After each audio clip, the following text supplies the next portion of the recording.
Hi, this is Father Bill Headley, or Bill Headley again. We've been talking about a number of things that occurred in the course of my life. And today we thought we'd talk about, as you mentioned, Lisa, my life as a missionary and how perhaps I took a different approach to it. Yes.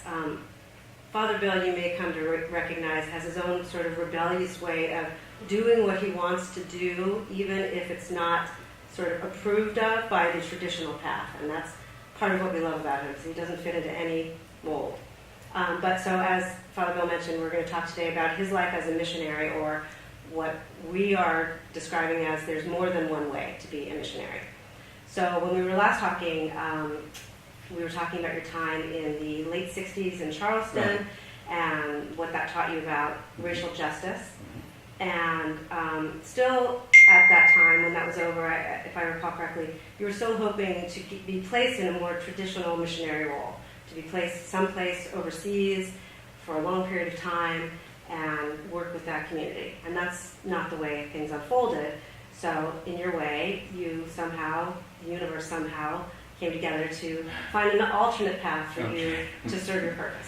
So can you talk a little, well, first of all, can you talk a little bit about what does a traditional missionary do? Okay, let me go back a little bit. Yeah. I had the inspiration to become a priest from a young boy. I was 6th, 7th grade. And I knew I wanted to be a priest, but I didn't want to be like those in the neighborhood. I liked them, I admired them, I wanted to become a priest. But then one day, a missionary came in from this border that I eventually joined and showed a movie about Africa. And I was smitten. I just knew that's what I wanted to do. But the imagery that was there, and I guess was planted as a young boy, was going over to a foreign country with a group of people that were strangers to you, learning their language and finding ways to serve them in the spirit of the gospel, the Christian gospel. And I kind of had that in the back of my mind. I remember very late in my training in theology, which is the end of the priestly training, I remember we were in a refectory, and all around the walls there were shields of different priests, bishops rather, from different parts of the world. And one of them was the area that we were working in most directly, and it had Mount Kilimanjaro on it somehow. So I kind of, as I ate my gruel as a seminarian, and we couldn't talk to each other, and we listened to these letters of missionaries, the sort of exploits that they were having, I had this imagery. Okay. So jump ahead now. When I made my application, we were able to make suggestions for our assignment. We're certainly under the vow of obedience, so we have to take that. I didn't get it. I went to Charleston, and we discussed that whole social justice aspect of that. But after it was done, I would go on to do other ministries. But at a certain point, I ended up at Harvard University on a sabbatical.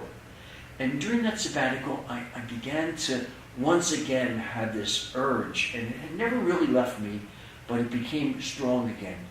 And it was intensified because where I would go for ministry on Sunday was just down in Rhode Island. As we know, it's very close to Boston and Harvard. And I would go down, and living there were several of our most intense missionaries. They were working at a university at that time, and I would go down on Friday after my classes finished, and I would do my priestly ministry in the parish, but then I would spend time with these missionaries.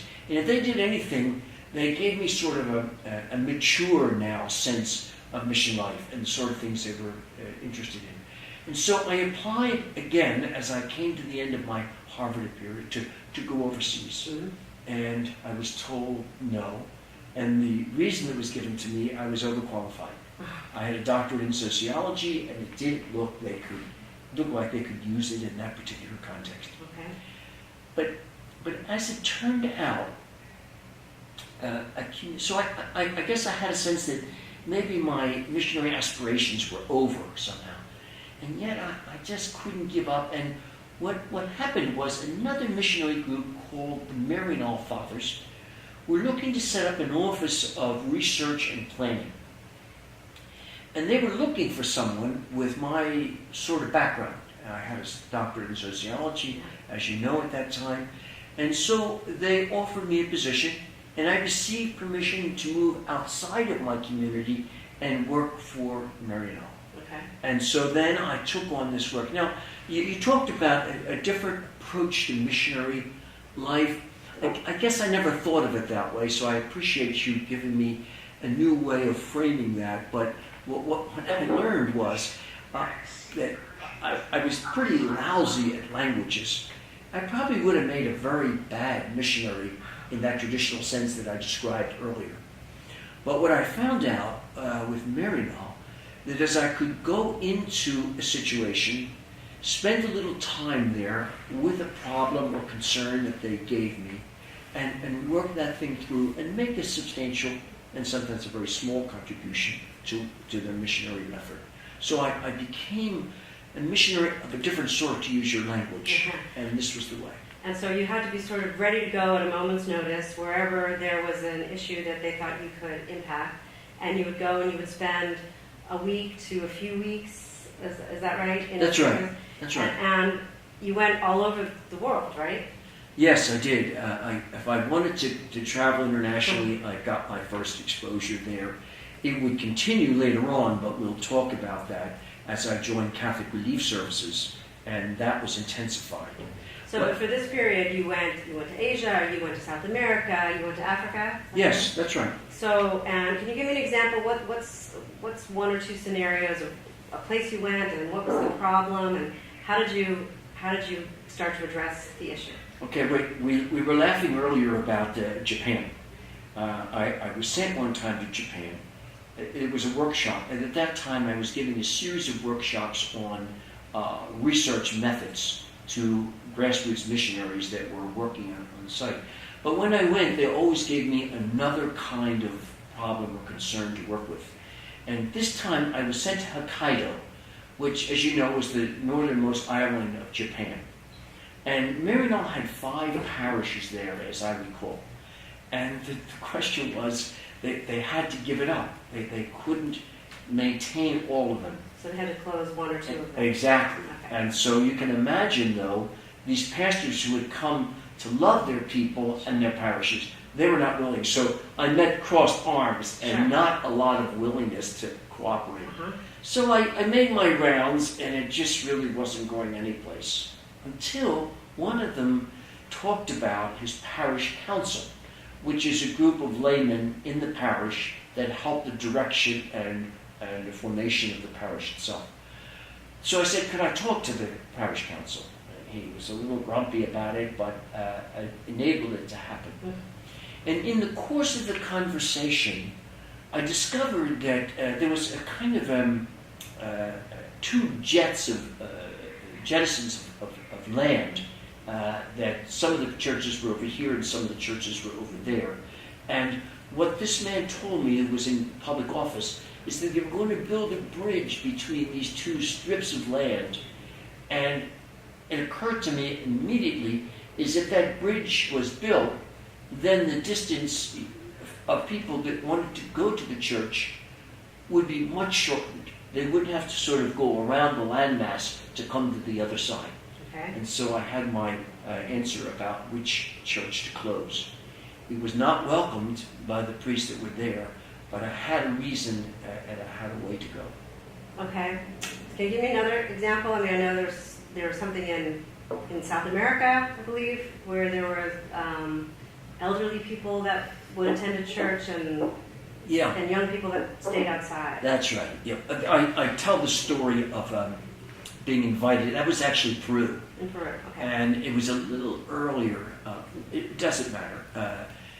In any case, the pastor there had invited me in, and it was a sociologist's paradise in the sense that he said, I don't want to give you a specific task, but I want you to look around and just examine our work style and how we're doing and give us some suggestions.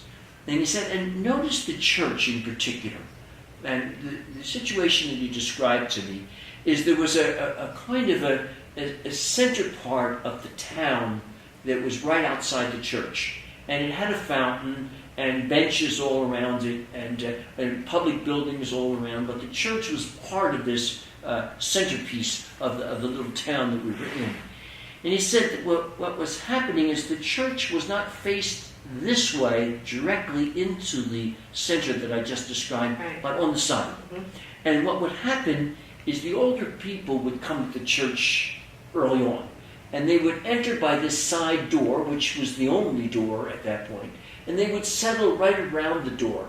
And so they would fill the seats up around the door.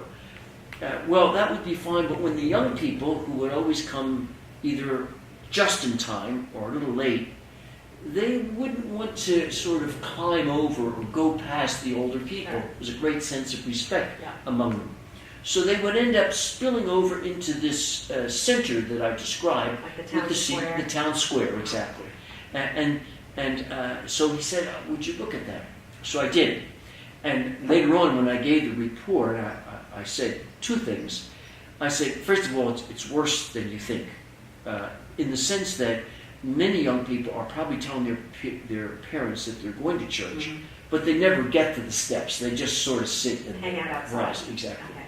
And the other thing is that I reminded him, I thought, that there was a door in the back of the church, but it had no steps on it and no door handle, but there was a hinge and a sense of the shape of a door. And when I reported that to him, he got kind of upset.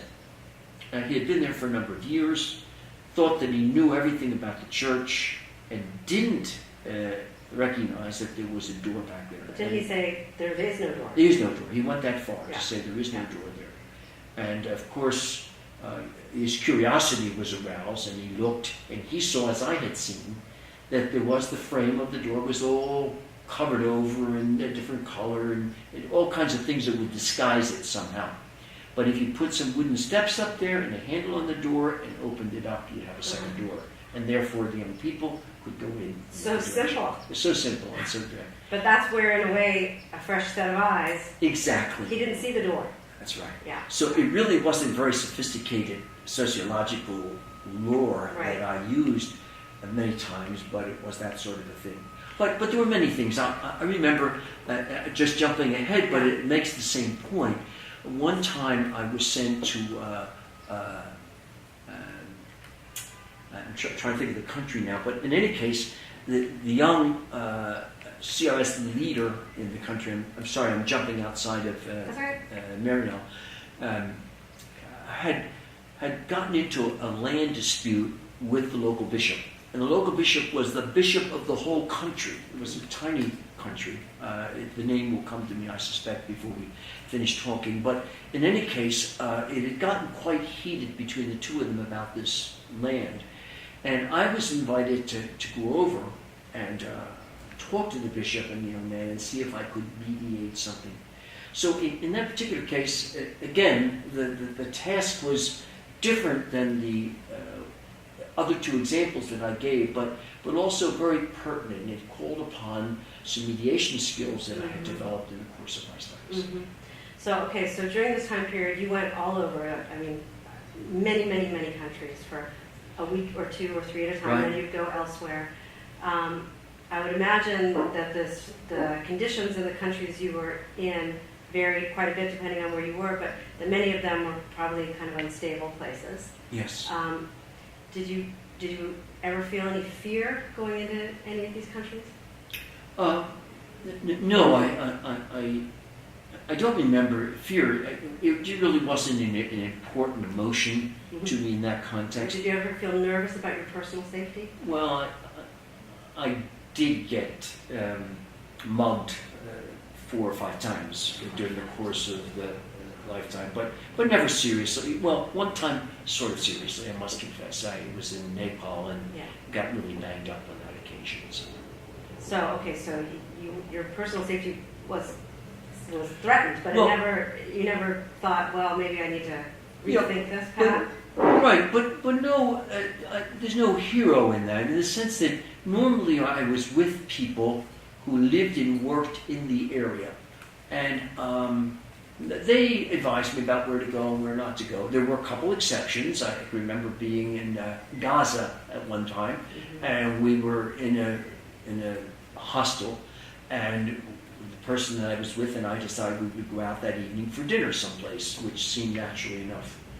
Well, the leader, when he heard that we were just walking the streets in Gaza, was furious in a case like that. So that sort of thing happened. And one time I was in Haiti, and I had a brother priest in Haiti, so I visited with them.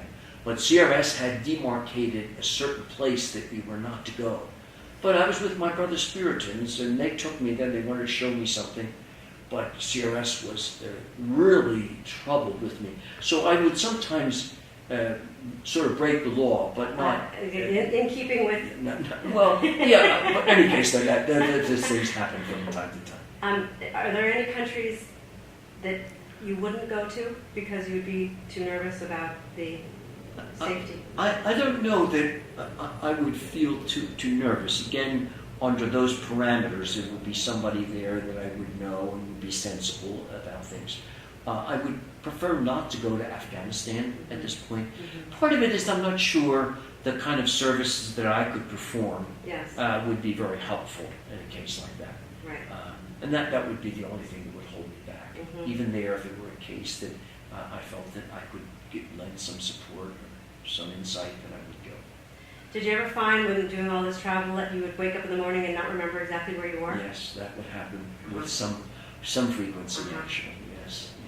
Yeah. And what was it like for you after traveling to so many different countries when you would have the occasion to come back to the United States? What was that like? Well, like so many things, after a while you just sort of get habituated. That is to say, you're overseas, then you get home. Sure. I remember in the very beginning when I would come home and I would go into one of our department stores or supermarkets. I would literally get sick.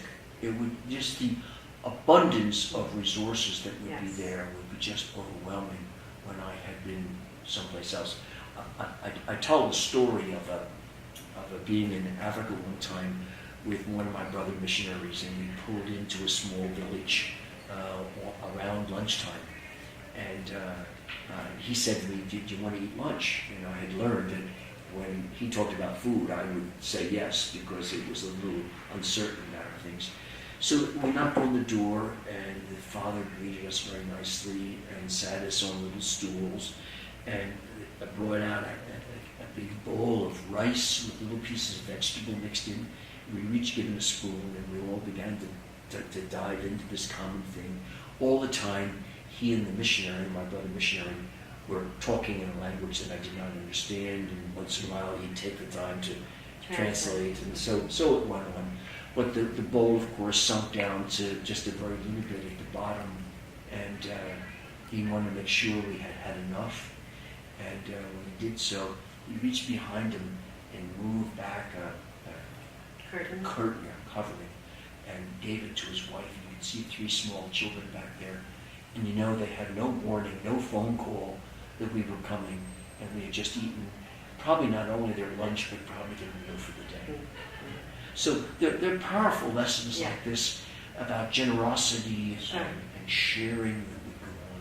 And it was really, I think these things are etched in my heart someplace, and I'm just moved by them.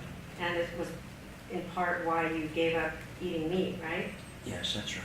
Yes. Because much of the world can't afford that. You know, I've teased you many times when you say I'm starving. You know, it's starving. You know what starving is. I know. Hyperbole and I get along well. That's right. Okay. Any particular? Yeah, in regards to being a missionary, you know, you said in Peru he didn't see the door, and you said in Japan there was a bridge being built, but they didn't see, you know, yes. what that bridge could mean. And then coming in as a missionary, you want to talk about what that is like when you can come in with a fresh perspective and set of eyes to really bring about, the mission. Well, I like new environments, meeting new people, starting things that haven't been started.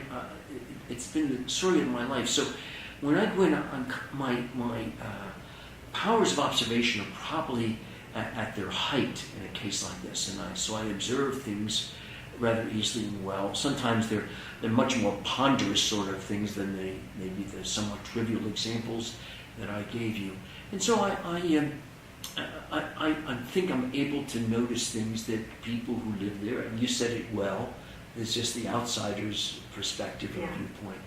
And I would know, because I belong to an agency, I was working for Maryknoll, was working for Catholic Relief Services or for the Puritans, that I have a sense of the mission and the sort of thing they were back and the nuances. So I was working out of a kind of a philosophy, a sense of mission that was there, and I would have that available to me as I would go into a new situation. Yeah, and sometimes it can be hard going into a new situation as the outsider, and how the community will... It can, but sometimes, Stephen, too, it can be wonderful. I remember one time being in Tanzania, and it was during the rainy season, and that's a very muddy and kind of troublesome situation because vehicles get stuck and all of this. And we went, the bishop was there of the area, a very down-to-earth sort of individual, and he said, come on, we should go to this mission. They haven't had a visitor for a long time, and they're out of the way. And we went there, and they put on a wonderful lunch, sardines and all kinds of fruits and things similar to this. And I noticed a pattern to it, and the pattern was most of the food was not fresh, but it was stored up. And what I realized is these House of Missionaries would get packages for Christmas, and they would save some of these morsels, delights, and they would put them away until Christmas came. And they had two distinguished visitors. There was the bishop, and there was myself. I was the religious leader at that time. And they opened up all their Christmas gifts, so to speak, and shared them with me. You know, when that happens a couple times, you get so humbled somehow by the profound generosity, like the bowl of rice that I just spoke about a few moments ago. Let that happen to you a couple times, and you just feel very small in a very large situation.